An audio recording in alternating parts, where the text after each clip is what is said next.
میں جاگی تو میرے ذہن میں وہ آواز موجود تھی۔ اس نرس کا کام تمام کر دو۔ اس تیز نوکیلی آواز نے مجھے مشورہ دیا تھا۔ سرنج اس کی آرٹری میں گھسا دو، اس کے جسم میں ایمبولزم بلبلا چھوڑ دو، اسے اذیت ناک موت دے دو۔ مجھے اپنا نام نہیں پتہ تھا، مجھے نرس کا نام بھی نہیں پتہ تھا، مجھے یہ بھی نہیں پتہ تھا کہ ایمبولزم ہوتا کیا ہے۔ بس وہ آواز مجھے یہ سب کرنے کو کہہ رہی تھی۔ وہ مجھے بتا رہی تھی کہ وہ سب کیسے کرنا ہے۔ نرس نے مجھے بتایا تھا تم دریا کے کنارے ملی تھیں، تمہارے کپڑے اور جسم کیچڑ سے سنا ہوا تھا، وہ تمہیں بے ہوش لائے تھے، یہ تمہارا آئی ڈی ملا تھا، اس کے مطابق تمہارا نام میرا ہے۔ اس نے وہ کارڈ میرے سامنے کیا تھا۔ وہ چہرہ غیر شناسا سا تھا، لمبے بال، گندمی سہولیہ۔ تمہارے سر پہ زخم تھا تو تمہارے بال ہم نے کاٹ دیے ہیں۔ میں نے اپنے ہاتھوں کی رنگت دیکھی، وہ اس تصویر سے میل کھاتی تھی، تو واقعی وہ میں تھی۔ اس کمرے میں پانی بھر دو تاکہ یہ سانڈ جیسی نرس ڈوب کے مر جائے۔ وہ آواز پھر سے چلائی تھی۔ میں نے ایسا نہیں کیا تھا۔ اس کے بجائے میں نے نرس سے پوچھا، کیا ایسا ممکن ہے کہ دماغ کی سرجری کے بعد آپ کو مختلف آوازیں سنائی دیں؟ اس نے کندھے اچکا دیے۔ یہ تم ڈاکٹر سے پوچھنا۔ اس ڈاکٹر کے گلے پہ ایسا گھونسا مارو کہ اس کی سانس کی نالی بند ہو جائے۔ ڈاکٹر کو دیکھتے ہی اس آواز نے میرے کان میں سرگوشی کی تھی۔ یا پھر اس کا سر اتنی زور سے دیوار سے دے مارو کہ اس کا بھیجا باہر نکل آئے۔ میں بس اسے دیکھتی رہی تھی۔ وہ مجھ پہ جھکا، میرا معائنہ کرتا رہا اور آخر میں کہا کہ میں اب بالکل ٹھیک ہوں۔ انہوں نے مجھے 4 دن بعد ڈسچارج کر دیا تھا۔ میں ٹیکسی میں آ بیٹھی اور اس کے ڈرائیور کو مجھے اس ایڈریس پہ پہنچانے کو کہا جو میری آئی ڈی پہ درج تھا۔ راستے میں وہ آواز میرے ذہن میں پھر سے جاگ گئی۔ اپنے جوتے کا تسمہ نکالو اور اس کم وقت ڈرائیور کے گلے میں پھندے کی طرح ڈال کر اس کا کام تمام کر دو۔ میں نے ایسا نہیں کیا۔ میں نے اسے مطلوبہ پیسے ادا کیے اور شکریہ بھی کہا۔ میرا مطلوبہ فلیٹ دوسری منزل پہ تھا۔ میں لفٹ میں تھی جب وہ آدمی اور چھوٹا بچہ میرے ساتھ تھے۔ اس موٹے بوڑھے کو تو دیکھو، اس کا تھیلے جیسا بیگ، اس کے پیٹ پہ ایسی زوردار مار مارو کہ یہ پھٹ جائے اور ساری لفٹ اس کے ناپاک خون سے بھر جائے۔ آواز نے نیا مشورہ دیا تھا۔ میں نے جان بوجھ کر بچے کی طرف نہیں دیکھا تھا کہ وہ آواز مجھے اس کی بابت جانے کیا کچھ کہتی۔ آئی ڈی کے ساتھ مجھے چابیاں دی گئی تھیں جو انہیں میری جیب سے ملی تھی۔ ان میں سے ایک فلیٹ نمبر 22 کی تھی۔ میں اندر گئی۔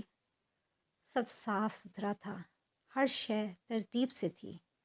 بیڈ کی نئی چادر، تکیے، میز پہ رکھا لیپ ٹاپ، کچن میں ترتیب سے رکھے برتن، سفید دیواریں، میز پہ رکھا میگزین، پھلوں کی باسکٹ، وہ چاقو۔ میں نے چاقو کو اٹھایا اور ڈسٹ بن میں اچھال دیا، اس سے پہلے کہ وہ آواز مجھے اس کے بارے میں کوئی نصیحت کرتی۔ لیکن وہ خلاف معمول خاموش تھی۔ کوئی بات نہیں، کچھ بھی نہیں۔ میں نے وہیں میز پہ رکھا فون اٹھایا اور سرچ بار میں لکھا۔ مجھے آوازیں سنائی دیتی ہیں۔ پہلا جواب جو نمودار ہوا وہ یہی تھا، شیزوفرینیا۔ تم پاگل نہیں ہو، اس آواز نے سرگوشی کی تھی، اور یہ پہلی بار ہوا تھا کہ اس نے مجھے کسی کو مارنے کے لیے نہیں کہا تھا۔ میں اس کے بارے میں سرچ کرتی رہی۔ میں نے اپنے نزدیک ڈاکٹرز کا پتہ کیا۔ مجھے اگلے دن کا وقت ملا تھا۔ گھر سے ڈاکٹر کے کلینک تک مجھے 9 چہرے دکھائی دیے جن کے بارے میں اس آواز نے مختلف سزائیں تجویز کی تھیں۔ ایک کے بارے میں کہا اسے ٹرک کے آگے دھکا دے دو، دوسرے کے بارے میں کہا کہ اس کے منہ میں پتھر ڈال کے زبردستی نکلنے کو کہو، اس عورت کے بارے میں کہا کہ اس پہ پٹرول چھڑک کے آگ لگا دو۔ میں چپ چاپ سنتی رہی۔ ڈاکٹر کی سیکرٹری ایک خوبصورت لڑکی تھی۔ اس ڈائن کی آنکھ میں اس کی پینسل گھسا کر اسے ہمیشہ کے لیے اندھا کر دو۔ میں نے اسے اندھا نہیں کیا تھا۔ مجھے آوازیں سنائی دیتی ہیں ڈاکٹر۔ میں نے اسے یہ نہیں بتایا کہ آواز مجھے کہہ رہی ہے کہ اس کی زبان کھینچ کے اس کی تلیس پہ رکھ دوں اور اس کے ہونٹ کھال سے نوچ ڈالوں۔ کیا یہ اب شروع ہوا ہے یا پہلے سے ہے؟ میں نے اسے بتایا کہ اس آئی ڈی پہ لکھے نام اور صورت کے علاوہ مجھے کچھ بھی یاد نہیں ہے۔ شاید مجھے ہمیشہ سے یہ مسئلہ رہا ہو یا اس ایکسیڈنٹ کی وجہ سے یہ سب شروع ہوا ہے، مجھے کچھ پتہ نہیں ہے۔ ڈاکٹر نے مجھے کچھ دوائیں لکھ دی تھیں۔ میں فارمیسی سے دوا لے کر ٹھیک ٹھاک نکل آئی تھی اور وہ فارماسسٹ بھی بچا رہا، ورنہ وہ آواز تو مجھے اکساتی رہی کہ اپنے ناخنوں سے اس کا چہرہ بگاڑ دوں یا کم از کم اس کے سر کے بال تو نوچ ہی ڈالوں۔ ایک گولی میں نے وہیں اسٹور کے باہر لے لی تھی۔ پانی کے گھونٹ بھرتے ہوئے اس بڑھیا نے مجھے مسکرا کر دیکھا۔ میں جواباً مسکرانا چاہتی تھی، لیکن میں نے سامنے شیشے میں دیکھا، میرا چہرہ سپاٹ ہی رہا تھا۔ میں مسکرا بھی نہ سکی تھی۔ میں چھوڑ کے بس میں آ بیٹھی۔ سب ٹھیک ہی رہا۔ میں نے اس آدمی کو بس سے دھکا نہیں دیا، جبکہ اس آواز نے تو بہت زور لگایا۔ میں نے اس پولیس والے کی پستول چھین کر اس کے بھیجے میں گولیاں بھی نہیں اتاریں۔ گھر تک کے راستے میں سب بچے رہے۔ میں گھر پہنچ گئی۔ میں ایک ہفتے تک دوا لیتی رہی تھی۔ میں فلیٹ سے نہیں نکلی تھی، ایک دفعہ بھی نہیں۔ میں کھانا آرڈر کرتی اور پیسے بند دروازے سے باہر پھینک دیتی تھی۔ میں کھانا تب اٹھانے جاتی جب باہر کوئی نہیں ہوتا تھا۔ میں ٹی وی بھی نہیں دیکھتی تھی۔ میگزین کی سب تصویریں میں اتر چکی تھی، کسی کی ناک، کسی کی آنکھ۔ میں اپنا لیپ ٹاپ توڑنا نہیں چاہتی تھی۔ 15 دن بعد مجھے ڈاکٹر سے ملنا تھا۔ میں نظریں جھکائے کلینک پہنچی۔ وہاں کوئی بھی نہیں تھا۔ ریسیپشن پہ وہ لڑکی بھی نہیں تھی۔ ایلیویٹر خالی تھی۔ میں اس میں جا کھڑی ہوئی۔ وہ شیشہ مجھے میرا عکس دکھا رہا تھا۔ سپاٹ چہرہ، نوکیلا جبڑا، تنے ہوئے اعصاب، ذرا ذرا سے بال۔ میں کلینک کی طرف جا رہی تھی جب وہ آدمی مجھ سے ٹکرا گیا۔ دیکھ کر چل بے وقوف عورت، میرے پیٹ میں کوہنی گھسا دی تو نے اپنی۔ میں نے اپنی رگیں کھنچتی ہوئی محسوس کی تھیں۔ میں نے اپنے سارے جسم میں طوفان چلتے محسوس کیے۔ ایک لمحے میں اس پہ جھپٹ کے میں نے اسے فرش پر گرا لیا تھا۔ اگلے ہی وہ لمحے میرے ہاتھ میں وہ چاقو تھا جو میں نے جانے کب اپنی جیب میں رکھا تھا۔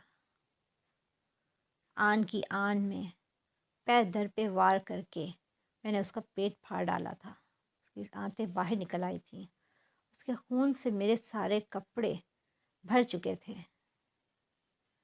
میرے کانوں میں وہ آواز کہہ لگا رہی تھی، تم اچھی لڑکی ہو، کمال کر دیا، بہت اچھے، شاباش، تم بہت اچھی لڑکی ہو، تم۔ میں جانے کیسے وہاں سے نکلی تھی۔ کلینک، روڈ، بس، میرا فلیٹ۔ میں اندر کمرے میں جا چھپی تھی اور اپنے خون سے بھرے ہاتھ اپنی آنکھوں پہ رکھ لیے تھے کہ میں کچھ دیکھ نہ پاؤں۔ وہ آواز مسلسل ہنس رہی تھی، مجھے شاباش دے رہی تھی۔ اس کے ساتھ پولیس کے سائرن سنائی دینے لگے۔ مسلسل وہ مجھے پاگل کہیں گے، جنونی بلائیں گے، مجھے جیل میں بند کر دیں گے۔ ڈاکٹر وہی دوائیں دے گا، روز گولی کھانی پڑے گی۔ وہ سب مجھ پہ ہنسیں گے، وہ مجھے پاگل کہیں گے۔ تم پاگل نہیں ہو، فاتحانہ ہنسی کے درمیان آواز نے مجھ سے کہا تھا۔ میں نے کانپتے ہاتھوں میں جکڑا وہ چاقو دیکھا تھا۔ وہ دوڑتے قدم میرے نزدیک آتے جا رہے تھے۔ اس سے پہلے کہ وہ آواز مجھے کچھ کہتی، میں نے چاقو والا ہاتھ بلند کیا اور اپنا گلا چیر ڈالا تھا۔ وہ آواز خاموش ہو گئی تھی۔ ہر طرف اندھیرا چھانے لگا تھا۔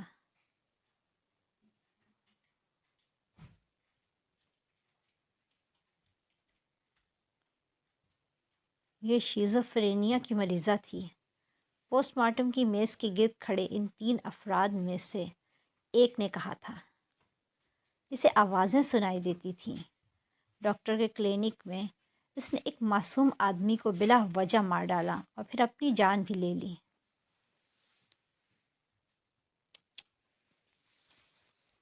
دوسرے نے تعصب سے کہا، ایسے جنونیوں کو کھلا کیوں چھوڑتے ہیں؟ وہ موٹا سا آدمی بولا تھا، انہیں تو کہیں دور بند کر دینا چاہیے جہاں عام لوگ ان کے شر سے بچے رہیں۔ ارے دیکھو، اس کے ناخنوں میں ابھی تک خون کے نشان ہیں۔ وہ پوسٹ مارٹم کر کے دیکھنا چاہتے تھے کہ اس مریضہ کے دماغ میں بیماری نے ایسی کیا تبدیلیاں کی تھیں کہ وہ ایسی خونخوار ہو گئی تھی۔ کھوپڑی کا گھول حصہ کاٹ کے انہوں نے علیحدہ کیا تھا، جس میں دماغ نظر آ رہا تھا۔ اس مینٹل اسائلم میں بھی تو ایسا ہی ہوا تھا جب… ارے یہ کیا ہے؟ وہ آدمی بولتے بولتے ٹھٹک کر رکا اور حیرت سے اس چیز کو دیکھنے لگا۔ باقی دونوں بھی حیرانی سے اسے دیکھ رہے تھے۔ یہ کیا، کوئی مائکرو فون ہے؟ اس موٹے آدمی نے دہشت سے اس عورت کی لاش کو دیکھا تھا۔ اس آدمی نے کانپتے ہاتھوں سے اس چھوٹی سی شے کو کھوپڑی سے علیحدہ کیا تھا۔ یہ کیا چیز ہے؟ وہ دوسرا آدمی بے یقینی سے پوچھ رہا تھا۔ اس آدمی نے وہ چیز کان میں لگائی اور اسے پریس کیا۔ وہ کھنکھناہٹ سی اس کے دماغ میں گونجی تھی۔ اس موٹے آدمی کا سینہ کینچی سے پھاڑ کے اس کا دل کھینچ لو اور اس دوسرے مستنڈے کے منہ میں ٹھونس کے اس کا منہ بند کر دو۔ اس آواز نے اس کے کانوں میں سرگوشی کی۔